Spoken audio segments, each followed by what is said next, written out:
Hello दोस्तों, आज की इस वीडियो में हम लोग बात करेंगे प्रैक्टिस सेट 2 के बारे में। क्योंकि इसके पहले हम लोगों ने बिहार पुलिस का एक प्रैक्टिस सेट कर चुके हैं, जिस पर आप सभी का बहुत अच्छा रिस्पांस रहा। और आज की इस वीडियो में हम लोग प्रैक्टिस सेट 2 करने वाले हैं।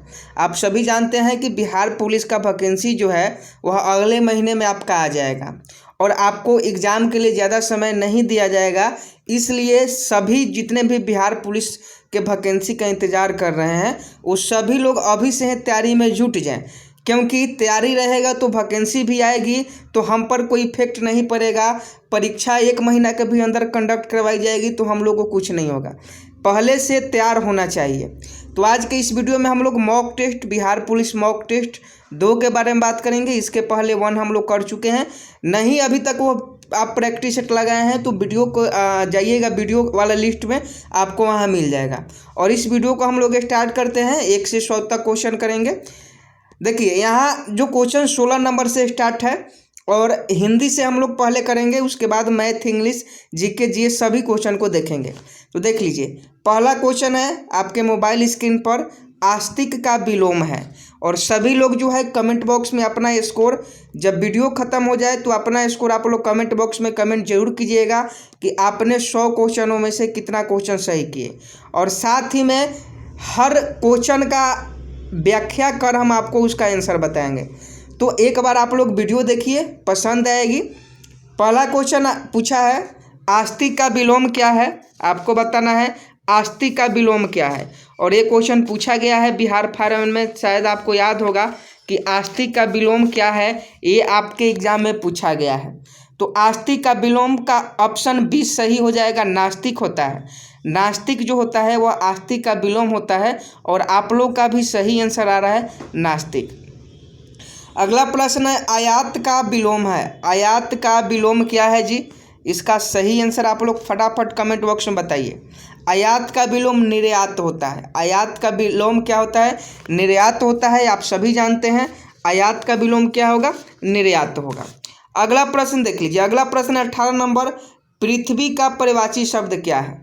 पृथ्वी का परिवाची शब्द क्या है। देखिए, चंद्रा नहीं है पृथ्वी का परिवाची शब्द, साध्वी नहीं है, पार्थिव नहीं है। तो 18 का जो सही आंसर आपका हो जाएगा भूमि हो जाएगा। धरती, भूमि, भू, पृथ्वी, ये सब जो है वो पृथ्वी का परिवाची शब्द है। तो पृथ्वी का परिवाची शब्द याद रखिएगा भूमि। आगे देख लीजिए, यहाँ निर्देश दिया गया है कि प्रश्न 19 से 22 में निम्नांकित प्रत्येक प्रश्न में एक एक वाक्य दिया गया है तथा प्रत्येक वाक्य के नीचे 4-4 शब्द दिए गए हैं। वाक्य के काले भाग को शुद्ध शुद्ध व्यक्त करने वाले सही शब्द का चयन दिए गए विकल्पों में से करना है। 19 नंबर क्वेश्चन देख लीजिए। 19 नंबर क्वेश्चन पूछ रहा है सीमा सुरक्षा बल के जवानों ने जवाबी कार्रवाई करते हुए अनेक उग्रवादियों को मार गिराया। सीमा सुरक्षा बल के, देखिए पहले क्वेश्चन आप लोग ध्यानपूर्वक पढ़िएगा, उसके बाद प्रश्नों का सही आंसर दीजिएगा। सीमा सुरक्षा बल के जवानों ने जवाबी कार्रवाई करते हुए अनेक उग्रवादियों को मार दिया है। तो 19 का सही आंसर क्या हो जाएगा, 19 का सही आंसर ऑप्शन बी हो जाएगा प्रतिघात। प्रतिघात will be right answer. 20 number question देख लीजिए। परीक्षा में सफलता के लिए दृढ़ निश्चय करना आवश्यक है। यहाँ दृढ़ निश्चय करना का जो है आपका बताना है। तो इसका सही आंसर क्या हो जाएगा, दृढ़ निश्चय करना का मतलब क्या होता है दोस्तों। तो 20 का सही आंसर ऑप्शन सी हो जाएगा कमर कसना। कमर कसना का मतलब होता है दृढ़ निश्चय करना। यह मुहावरा भी है और आपसे इस प्रकार से भी एग्जाम में क्वेश्चन पूछा जा सकता है।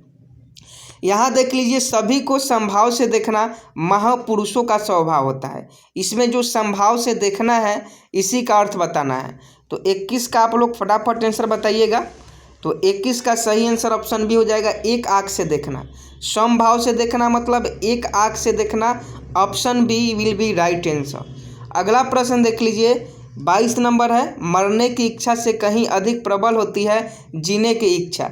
जीने की इच्छा, जीने की इच्छा की मतलब क्या होता है आपको बताना है। जीने की इच्छा, जीने की इच्छा का अर्थ क्या है। तो ऑप्शन डी है जिजीविषा।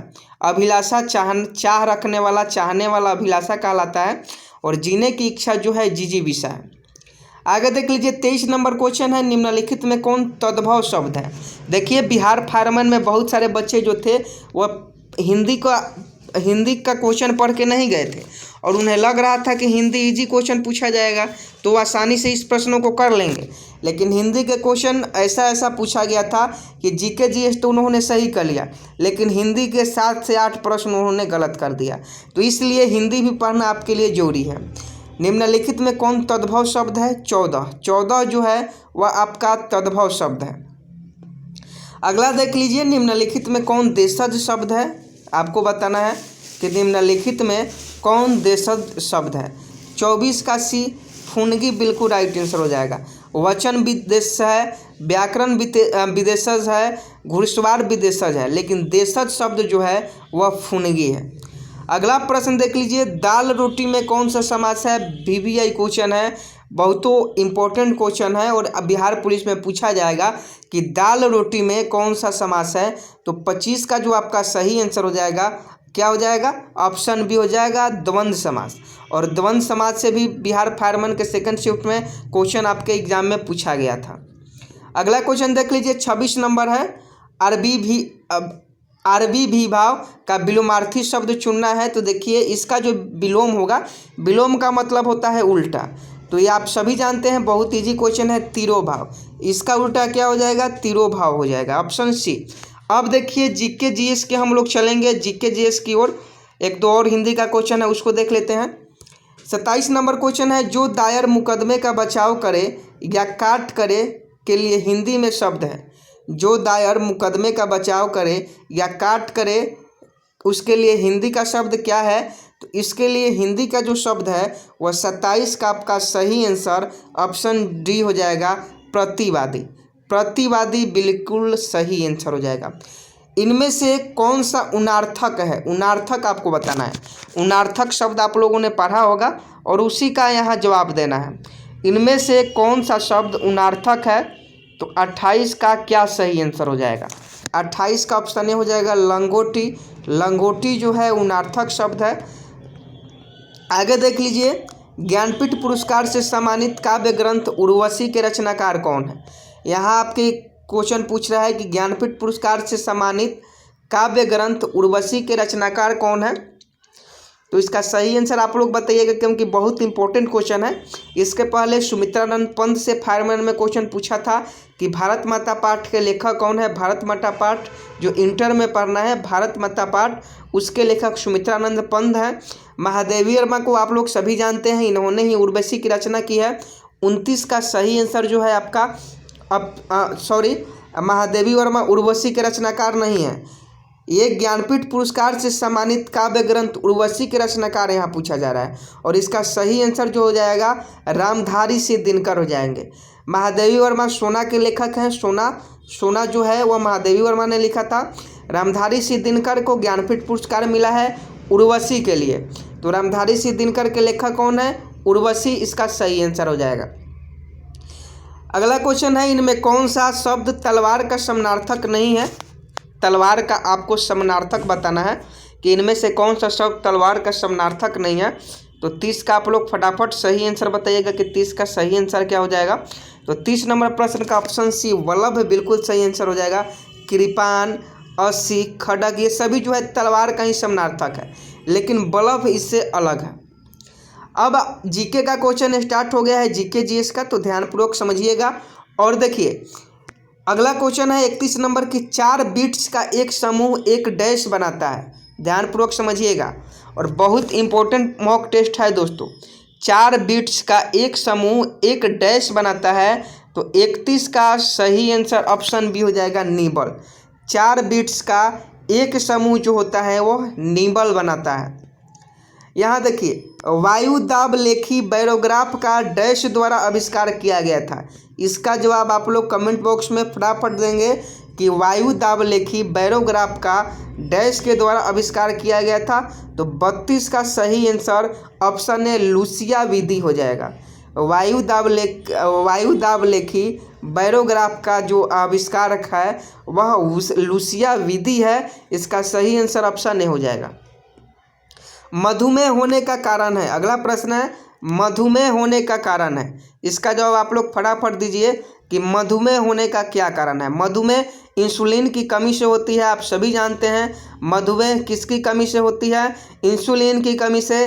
तो इंसुलिन का कम उत्पादन, इंसुलिन की कम उत्पादन के कारण मधुमेह का रोग होता है। मधुमेह रोग इंसुलिन के कम उत्पादन से होता है। अगला प्रश्न देख लीजिए, 34 नंबर प्रश्न है, टेक्टोना ग्रैंडिस लिन, टेक्टोना ग्रैंडिस लिन डैश का वैज्ञानिक नाम है। टेक्टोना ग्रैंडिस लिन डैश का वैज्ञानिक नाम है। तो 34 का सही आंसर क्या हो जाएगा? तो 34 का सही आंसर सागौन हो जाएगा। टेक्टोना ग्रैंडिस लिन डैश का वैज्ञानिक नाम है सागौन का। 34 का ऑप्शन भी हो जाएगा। याद रखिएगा, अमरूद का नहीं है, ना ही आंवला का है, ना ही चीकू का है। सागौन का जो है टेक्टोना ग्रैंडिस जो है वह वैज्ञानिक नाम है।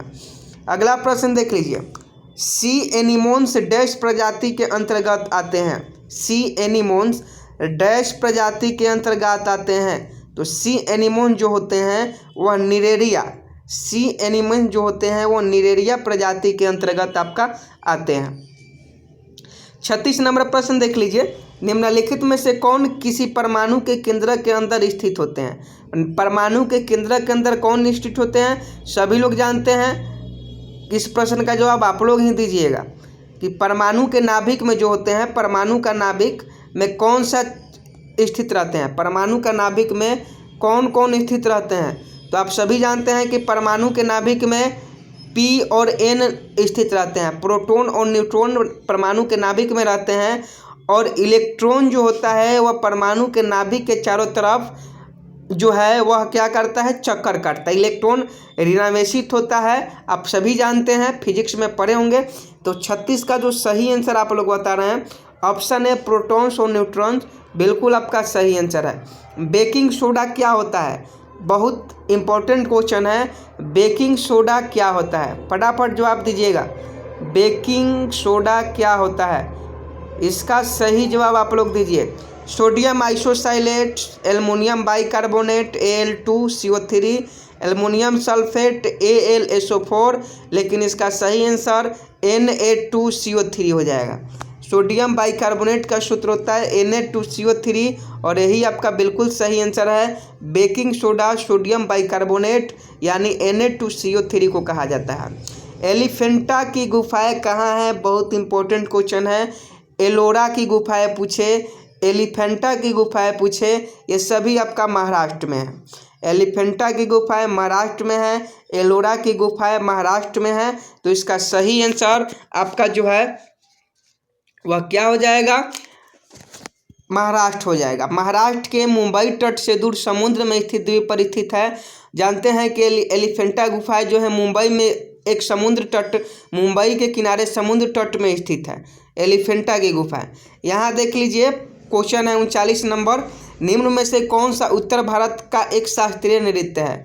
उत्तर भारत का एक शास्त्रीय नृत्य बताना है कि कौन सा है। उत्तर भारत का एक शास्त्रीय नृत्य कौन सा है आपको बताना है। यहाँ आप लोग थोड़ा ध्यान से समझिएगा। भारतनाट्यम जो है, भारतनाट्यम जो है वह आपका कहाँ का है? तमिलनाडु का है। भारतनाट्यम कहाँ का है? तमिलनाडु का है। याद रखिएगा, तमिलनाडु का भारतनाट्यम हो गया। कथक कहाँ का है? कथक आपका उत्तर भारत का है। कथक जो है आपका उत्तर भारत का शास्त्रीय नृत्य है। अब कुचिपुड़ी आपका आंध्र प्रदेश का है। कुचिपुड़ी कहाँ का है? आंध्र प्रदेश का है। कथकली आपका केरल का है। कथकली आपका केरल का है। तो देख लीजिए, यहाँ पूछा जा रहा है कि उत्तर भारत का एक शास्त्रीय नृत्य, तो भारतनाट्यम तमिलनाडु, कुचिपुड़ी आंध्र प्रदेश, कथकली केरल का हो गया और कथक जो हो गया वह उत्तर भारत का हो गया। तो यहाँ उत्तर भारत ही पूछा जा रहा है, तो इसका सही आंसर कथक हो जाएगा। अगला प्रश्न देख लीजिए, यदि कैंपिंग टेंट के लिए मांग वक्र है और 10,000 माइनस 17P और आपूर्ति वक्र A से, यहाँ देख लीजिए मैथ का क्वेश्चन है, तो इसको आप लोग सॉल्व कर सकते हैं। और इसका आंसर हम आपको बता दें कि 40 का जब आप क्वेश्चन को सॉल्व कीजिएगा तो कितना आंसर होगा? तो 40 का ऑप्शन बी हो जाएगा 2,000 रुपये। 2,000 रुपये संतुलन की कीमत होगी। 8P के संतुलन की कीमत आपका जो है 2,000 रुपये होगी। आप इसको सॉल्व कर लीजिएगा, आपको आंसर आ जाएगा। अगला क्वेश्चन है 41 नंबर, किसी देश में उत्पादन किए गए संपूर्ण सामान और सेवाओं का मूल्य उसका डैश कहलाता है। किसी देश में, इकोनॉमिक्स का क्वेश्चन है। आप सभी जानते हैं कि आपके जो बिहार फार्मन के एग्जाम थे उसमें इकोनॉमिक्स के क्वेश्चन बहुत ही बच्चे से पूछे गए थे, एग्जाम में पूछे गए थे और बच्चे कंफ्यूज थे भी, क्योंकि इकोनॉमिक्स के क्वेश्चन बहुत कम पढ़ के जाते हैं। 41 नंबर प्रश्न का जवाब दीजिए। किस देश में उत्पादन किए गए संपूर्ण सामान और सेवाओं का मूल्य उसका डैश कहलाता है। तो किसी देश में जो होता है उत्पादन किए गए संपूर्ण सामान और सेवाओं का मूल्य जो होता है वह आपका क्या कहलाता है, वह आपका सकल घरेलू उत्पाद कहलाता है, जिसे हम लोग जीडीपी कहते हैं। सकल घरेलू उत्पाद जिसे हम लोग जीडीपी कहते हैं। किसी देश की सीमा के अंदर किसी निश्चित समयावधि यानी 1 वर्ष में उत्पादित अंतिम वस्तुएं और सेवाओं का कुल मौद्रिक मूल्य उस देश का सकल घरेलू उत्पाद कहलाता है, जिसे हम लोग जीडीपी कहते हैं। जीडीपी का full form gross domestic product होता है। अगला प्रश्न देख लीजिए 42 नंबर, नदियों में घुली हुई ऑक्सीजन की मात्रा प्रति मिलियन डैश भाग होती है। नदियों में जो ऑक्सीजन की मात्रा घुली हुई रहती है उसका आंसर बताइए। 42 नंबर प्रश्न का सही आंसर क्या हो जाएगा? ऑप्शन सी 5 भाग होती है। नदियों में घुली हुई ऑक्सीजन की मात्रा प्रति मिलियन 5 भाग होती है। अगला प्रश्न 43 नंबर है, देख लीजिए। निम्नलिखित में से किसे आम जलकुंभी की भी कहा जाता है? निम्नलिखित में से किसे आम जलकुंभी भी कहा जाता है? तो 43 का जो सही आंसर ऑप्शन डी हो जाएगा, एरकोनिया। एरकोनिया को आम ज्वालामुखी भी आम जलकुंभी की भी कहा जाता है। आम जलकुंभी एरकानियों को कहा जाता है, याद रखिएगा। एरकोनिया जो है आम जलकुंभी कहलाता है। अगला प्रश्न बहुत इंपॉर्टेंट है, रुक्मणी देवी अरुंडले। रुक्मणी देवी अरुंडले डैश के साथ जुड़ी हुई है। रुक्मणी देवी अरुंडले डैश के साथ जुड़ी हुई है। 44 का आप लोग फटाफट आंसर दीजिएगा। तो ये भरतनाट्यम से संबंधित है। भरतनाट्यम से संबंधित है। ऊपर हमने आपको बताया है कि भरतनाट्यम आपका तमिलनाडु का है, कथकली आपका उत्तर भारत का है, कुचिपुड़ी आपका आंध्र प्रदेश का है। और आप हमें कमेंट बॉक्स में बताइए कि भांगड़ा जो है वह किस स्टेट का है, किस राज्य का भांगड़ा है। आप कमेंट बॉक्स में ज़रूर कमेंट करके बताइए अगर आपको मालूम है तो, कि भांगड़ा किस राज्य का है। 45 नंबर प्रश्न देख लीजिए। कौन सा राज्य हरियाणा के साथ अपनी सीमा साझा नहीं करता है? तो हरियाणा के साथ आपको बताना है कि हरियाणा के साथ कौन सा राज्य सीमा साझा नहीं करता है। तो 45 का जो सही आंसर है फटाफट आप लोग बताइएगा। उत्तर प्रदेश हरियाणा के साथ सीमा साझा करता है, हिमाचल प्रदेश भी करता है, राजस्थान भी करता है, लेकिन मध्य प्रदेश हरियाणा के साथ सीमा साझा नहीं करता है। मध्य प्रदेश राजस्थान के साथ करता है और उत्तर प्रदेश के साथ करता है। उत्तर प्रदेश की राजधानी लखनऊ हो जाएगा, मध्य प्रदेश की राजधानी भोपाल हो जाएगा और राजस्थान की राजधानी जयपुर हो जाएगी। कमेंट बॉक्स में आप बताइए कि हिमाचल प्रदेश की राजधानी कहाँ है। अगला क्वेश्चन आपके मोबाइल स्क्रीन पर और खासकर आपके लिए, किस ग्रह को एक बौना ग्रह कहकर भी संबोधित किया जाता है? बहुत बार पूछा गया है बिहार के विभिन्न प्रकार के प्रतियोगी परीक्षाओं में कि बौना ग्रह कहकर किससे संबोधित किया जाता है। बौना ग्रह आपको बताना है, बौना ग्रह किसे कहा जाता है। तो 46 का सही आंसर प्लूटो हो जाएगा। प्लूटो को बौना ग्रह की संज्ञा दी गई है, प्लूटो, क्योंकि 24 अगस्त 2006 को प्लूटो को सौरमंडल के ग्रह के रूप में मान्यता प्राप्त थी। किंतु चेक गणराज्य जो थे, चेक गणराज्य की राजधानी प्राग में अंतर्राष्ट्रीय खगोल विज्ञानी संघ के 24 अगस्त 2006 को संपन्न बैठक में इसके ग्रह का दर्जा समाप्त कर बौने ग्रह की संज्ञा दी गई। अगर आपसे पूछे कि बौने ग्रह की संज्ञा कब दी गई थी? 24 अगस्त 2006 को। और प्लूटो को ग्रह में कब शामिल किया गया था?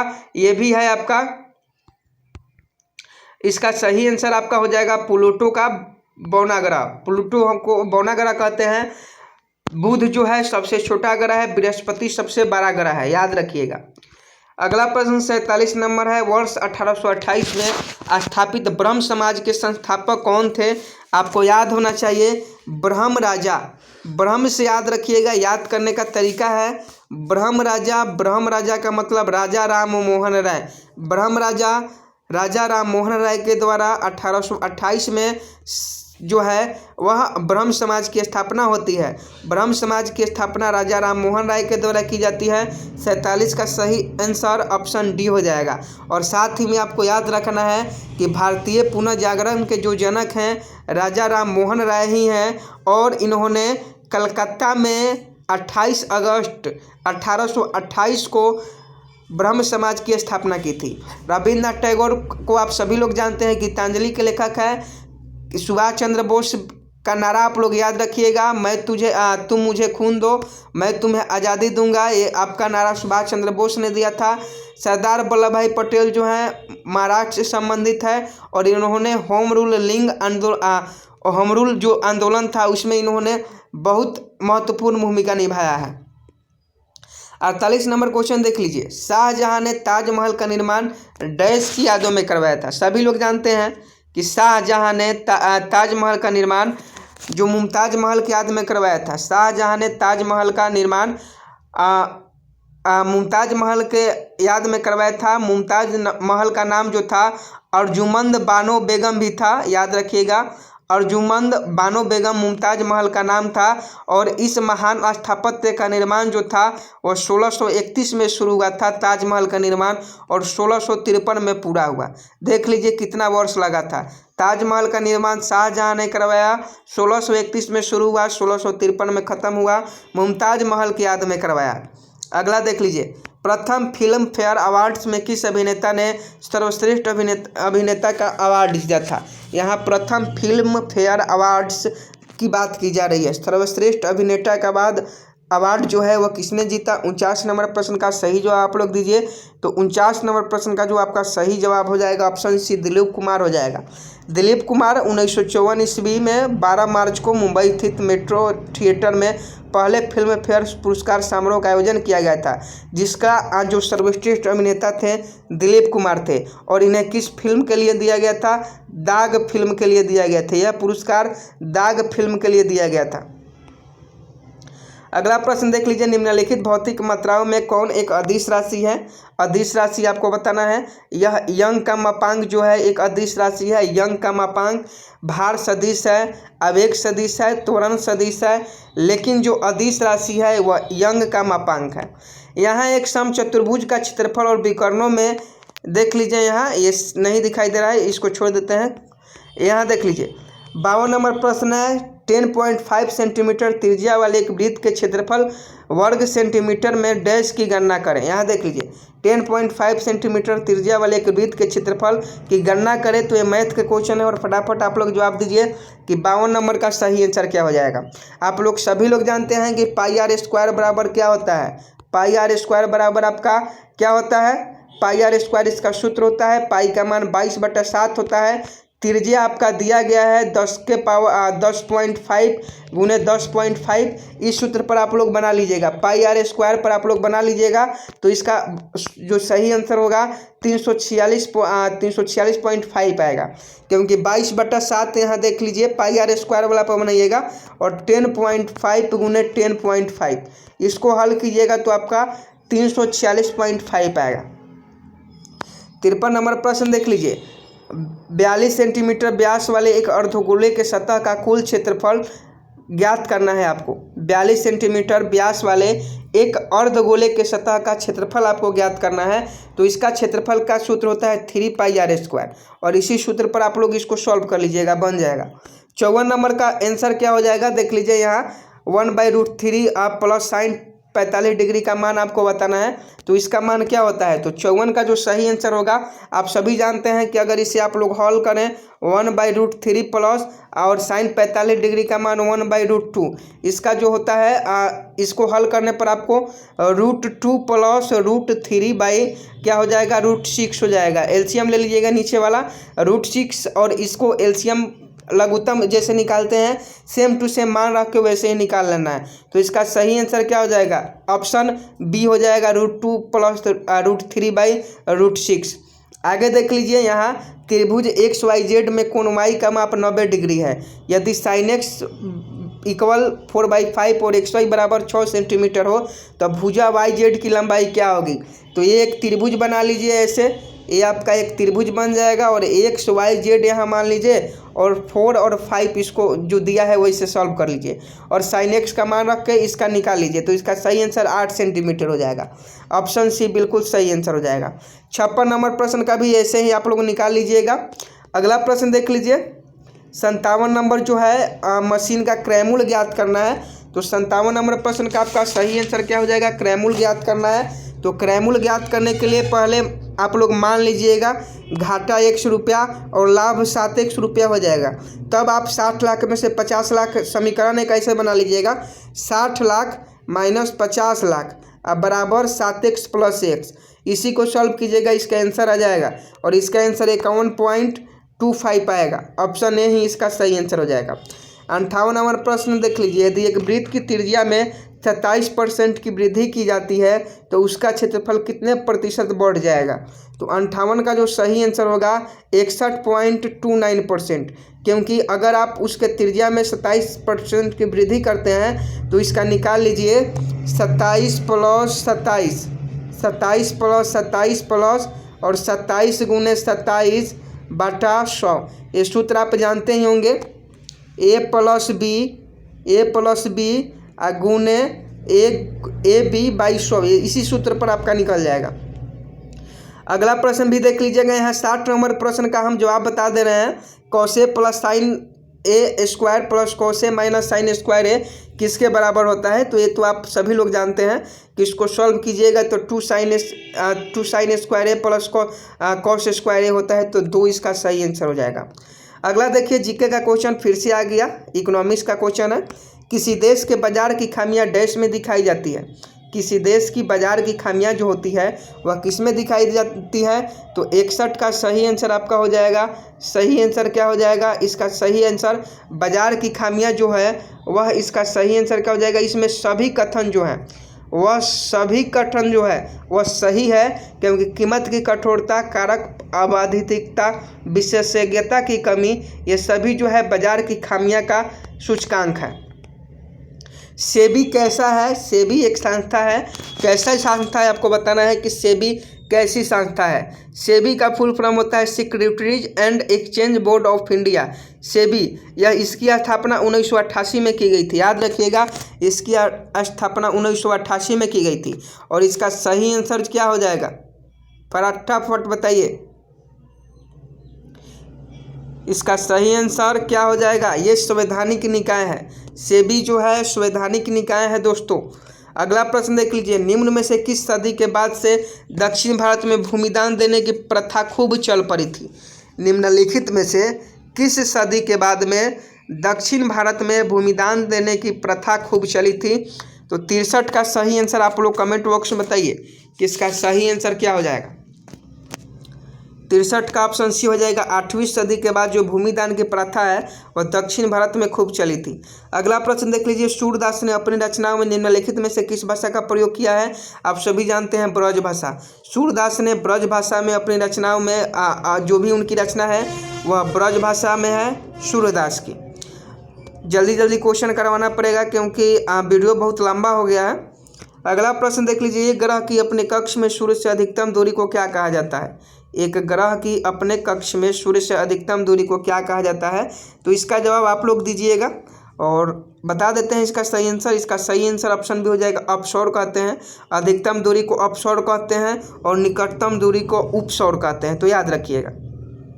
निम्नलिखित में से किस राज्य से होकर कर्क रेखा नहीं गुजरती है? बहुत ही इंपॉर्टेंट क्वेश्चन। निम्नलिखित में से किस राज्य से होकर कर्क रेखा नहीं गुजरती है? भारत के 8 राज्यों से होकर कर्क रेखा गुजरती है, लेकिन इसमें पूछा जा रहा है आपसे कि किस राज्य से होकर कर्क रेखा जो है वो नहीं गुजरती है। तो देखिए, उड़ीसा राज्य से होकर नहीं गुजरती है। उड़ीसा राज्य से आपका कर्क रेखा नहीं गुजरती है। गुजरात, राजस्थान, पश्चिम बंगाल, मध्य प्रदेश, छत्तीसगढ़, झारखंड, त्रिपुरा और मिजोरम से होकर कर्क रेखा गुजरती है। लेकिन उड़ीसा और बिहार से अगर भी पूछे, बिहार भी ऑप्शन में रहे तो नहीं होगा। गौतम बुद्ध का वास्तविक नाम बताना है। सभी लोग जानते हैं गौतम बुद्ध का वास्तविक नाम। इस प्रश्न का जवाब आप लोग दीजिएगा क्योंकि बहुत ईजी क्वेश्चन है। गौतम बुद्ध का वास्तविक नाम आपको बताना है। यहाँ देख लीजिए 68 नंबर, निम्नलिखित में वायवीय तथा अवायवीय श्वसन के बीच में कौन सा अंतर सही है। तो 68 का सही आंसर आप लोग बताइए कि 68 का जो सही आंसर है वह क्या हो जाएगा। ऑप्शन बी आप लोग कह रहे हैं कि वायवीय श्वसन में पायरुवेट इथेनॉल तथा कार्बन डाइऑक्साइड में खंडित होता है, अवायवीय श्वसन में पायरुट कार्बन डाइऑक्साइड तथा जल में खंडित होता है। तो बिल्कुल सही आंसर है वायवीय श्वसन और अवायवीय श्वसन का अंतर, यह बिल्कुल आपका सही है। अगला प्रश्न देख लीजिए, निम्नलिखित में कौन सा पुरस्कार साहित्यिक कामों के लिए दिया जाता है। साहित्यिक कामों के लिए कौन सा पुरस्कार दिया जाता है, यह भी क्वेश्चन बहुत इंपॉर्टेंट है। साहित्यिक पुरस्कार के लिए कौन सा पुरस्कार दिया जाता है, ये आपका व्यास सम्मान दिया जाता है। अशोक चक्र जो होता है, अशोक चक्र शांति काल में प्रदान किया जाने वाला सर्वोच्च पुरस्कार होता है। अर्जुन पुरस्कार की अगर बात करें तो अर्जुन पुरस्कार जो है वह कहाँ मिलता है, तो अर्जुन पुरस्कार खेलों के क्षेत्र में जो खिलाड़ी अच्छा प्रदर्शन करते हैं उनको दिया जाता है। गीता चोपड़ा जो है, गीता चोपड़ा पुरस्कार साहसपूर्ण कारनामे करने के लिए दिए जाते हैं। अगला प्रश्न देख लीजिए, अगला प्रश्न आपके मोबाइल स्क्रीन पर, आधिकारिक तौर पर श्रीलंका का पारंपरिक नाम क्या है। श्रीलंका का पारंपरिक नाम आप सभी लोग जानते हैं क्या है, तो इसका democratic socialist Republic of Sri Lanka इसका आधिकारिक नाम है और श्रीलंका में अभी आपातकाल लगी हुई है। अगला प्रश्न देख लीजिए 71 नंबर, निम्नलिखित में से मानव निर्मित रेशा कौन सा है। तो ये सभी लोग जानते हैं और इस प्रश्न का जवाब आप लोग दीजिएगा नायलन। नायलन जो है मानव निर्मित रेशा है और इसका निर्माण 1935 में किया गया। कपास रेशम सब प्राकृतिक रेशा है, लेकिन कृत्रिम रेशा पूछे, मानव निर्मित रेशा पूछे, नायलन ही होगा। अगला प्रश्न देख लीजिए, सोडियम के संदर्भ में निम्नलिखित में से कौन सा कथन सही नहीं है। सोडियम को आपको बताना है कि इनमें से कौन सा कथन सही नहीं है। सोडियम ऑक्सीजन तथा जल से तीव्र अभिक्रिया करता है। जब सोडियम जल तथा ऑक्सीजन से अभिक्रिया करता है तो बहुत ऊष्मा उत्पन्न होती है। इसे मिट्टी के तेल में संचित रखा जाता है। यह एक अधातु है। तो देखिए सोडियम ये सही है क्योंकि सोडियम ऑक्सीजन तथा जल से तीव्र अभिक्रिया करता है। जब सोडियम जल तथा ऑक्सीजन से अभिक्रिया करता है तो ऊष्मा निकलता है, यह भी सही है। सोडियम को मिट्टी के तेल में रखा जाता है, ये तो आप जानते हैं, लेकिन सोडियम धातु है, अधातु नहीं है। सोडियम क्या है, धातु है। इसका सूत्र Na होता है, आप सभी जानते हैं 8। 73 नंबर देख लीजिए, भारत में डैश एक संवैधानिक निकाय है। संवैधानिक निकाय आपसे पूछा गया है। 73 नंबर में संवैधानिक निकाय चुनाव आयोग है। राष्ट्रीय विकास परिषद का अध्यक्ष जो होता है प्रधानमंत्री होता है और चुनाव आयोग जो है भारत का एक संवैधानिक निकाय होता है। जैसे सेबी जो है एक संवैधानिक निकाय है, वैसे ही चुनाव आयोग भी एक संवैधानिक निकाय है। यहाँ देख लीजिए, किस संविधान संशोधन ने भारतीय संविधान में भाग 9 को नगर पालिका जोड़ा था। नगर पालिका किस संविधान संशोधन में जोड़ा गया था, आपको मालूम होगा। ये 74वें संविधान संशोधन जब हुआ था, 74वां संविधान संशोधन, उसी में 74वां संविधान संशोधन अधिनियम 1992 में नगर पालिका शब्द को भाग 9 में जोड़ा गया था और यह अनुच्छेद 243 से हटाकर 243 ZG तक नगर पालिका के संबंध में विधि प्रावधान किया गया है। 75 नंबर क्वेश्चन देख लीजिए, प्रकाश संश्लेषण स्वपोषी जीवों की निम्नलिखित में से कौन सी आवश्यकता को पूरा करता है। प्रकाश संश्लेषण स्वपोषी जीवों की निम्नलिखित में से कौन सी आवश्यकता को पूरा करता है। 75 का ऑप्शन आप लोग बताइए, कार्बन बिल्कुल सही आंसर है। प्रकाश संश्लेषण स्वपोषी जीवों की निम्नलिखित में से कार्बन की आवश्यकताओं को पूरा करता है।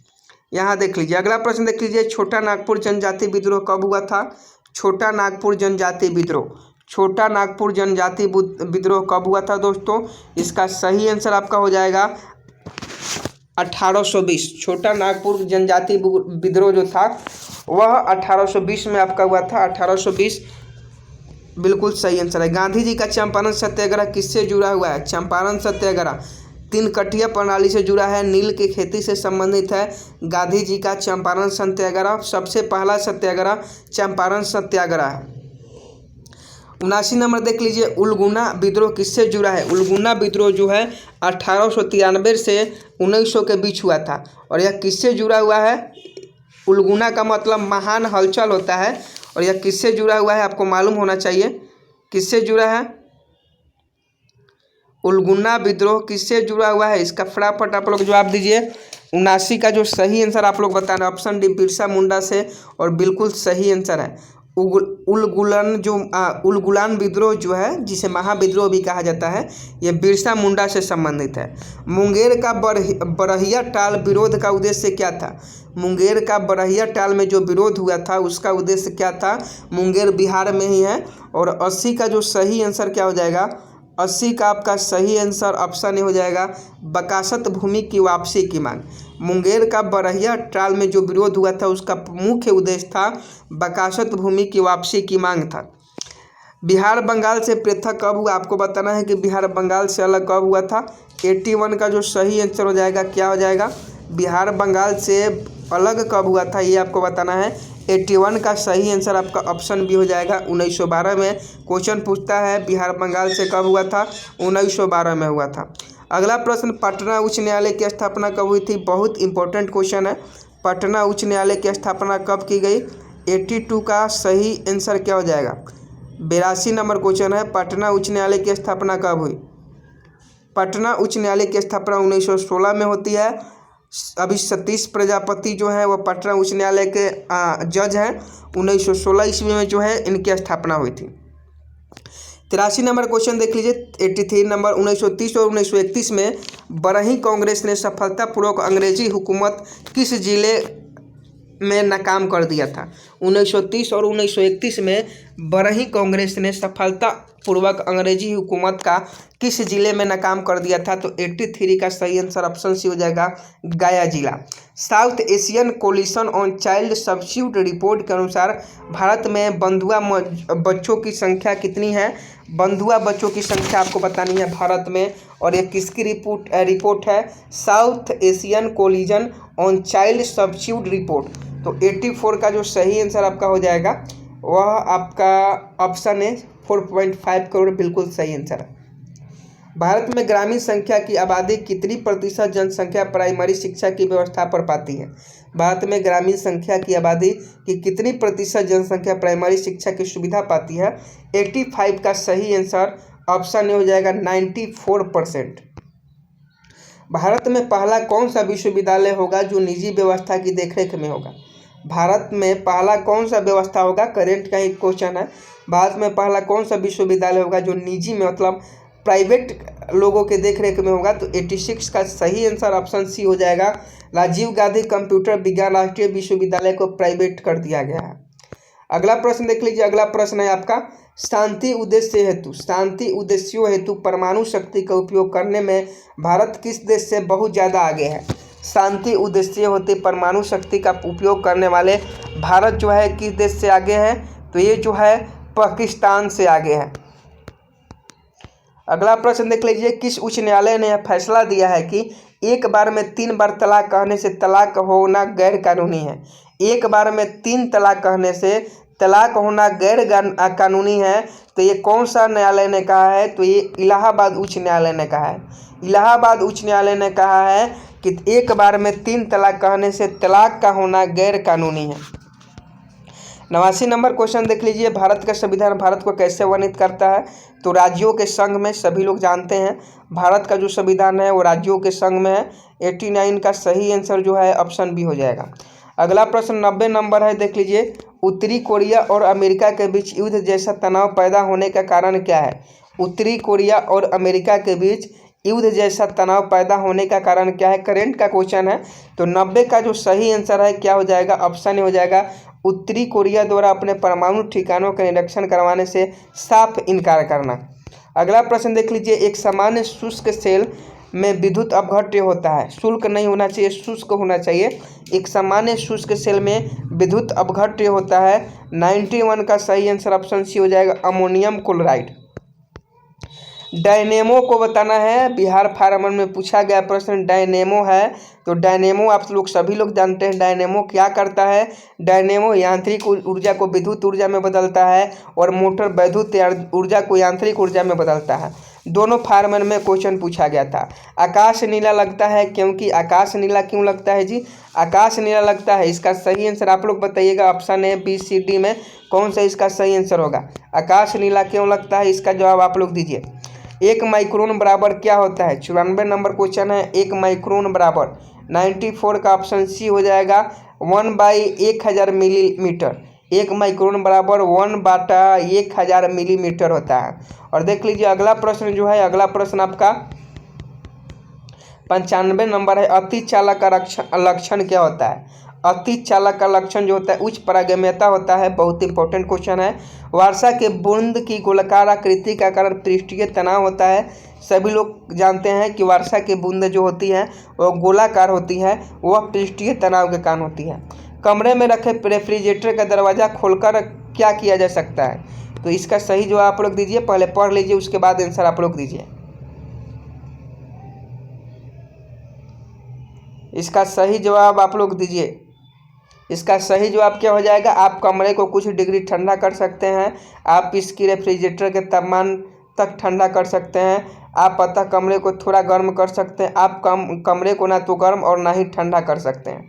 तो 97 का सही आंसर ऑप्शन सी कह रहे हैं, आप अंततः कमरे को थोड़ा गर्म कर सकते हैं। रेफ्रिजरेटर को खोल के रखिएगा तो कमरा ठंडा थोड़े ना होगा, और रेफ्रिजरेटर के तापमान तक आप कमरे को जो है ठंडा नहीं कर सकते हैं। तो 97 का option C right answer. 98 number question, किस खनिज से रेडियम प्राप्त होता है? बहुत इंपॉर्टेंट क्वेश्चन है। किस खनिज से रेडियम प्राप्त होता है आपको बताना है, किस खनिज से रेडियम प्राप्त होता है?